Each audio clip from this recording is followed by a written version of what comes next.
Hello friends, welcome to our YouTube channel Odia tips.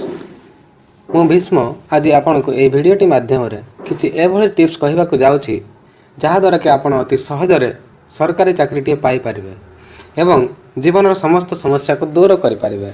जदि आपन ए पर्यंत हम चैनल को सब्सक्राइब करना हंती ताहले समय नष्ट न करी यथाशीघ्र लाल रंगर सब्सक्राइब बटन को क्लिक कर दियंतु एवं ता संगे संगे पाखरे थिबा बेल आइकन रे मध्ये क्लिक करंतु, कारण मु एही चैनल रे अति सहज एवं सरल टिप्स रो वीडियो अपलोड करथाय जहा कि आपन को चाकरी पाइबार सहायता करि परिबो। तो चलंतु फ्रेंड्स, आज मु सीएपीएफ जो कि सेंट्रल आर्म्ड पुलिस फोर्स विषय रे कहबा को जाउछि।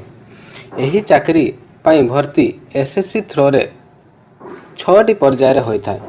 प्रथम पर्याय डॉक्यूमेंटेशन, द्वितीय रे पीएसटी जोटा कि फिजिकल स्टैंडर्ड टेस्ट, तृतीय रे पीईटी जहा कि फिजिकल एफिशिएंसी टेस्ट, चतुर्थ रे रिटन टेस्ट, पंचम रे मेडिकल टेस्ट एवं शेष पर्याय रे फाइनल मेरिट।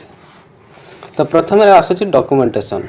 जदि आपण ग्रुप सी रे भर्ती हेबाक चाहुछंती ताहाले आपण matric certificate, matric marksheet, residential certificate, ST SC एवं ओबीसी मानक पई कास्ट सर्टिफिकेट एवं सरपंच ठारो चरित्र सर्टिफिकेट निश्चय आवश्यक।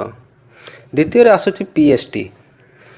पीएसटी रे साधारण वर्ग मानक पई बयस सीमा 18 रु 23 वर्ष, उच्चता 170 सेंटीमीटर, छाती 80 सेंटीमीटर बिना फुलाई एवं 85 सेंटीमीटर फुलाइबा परे।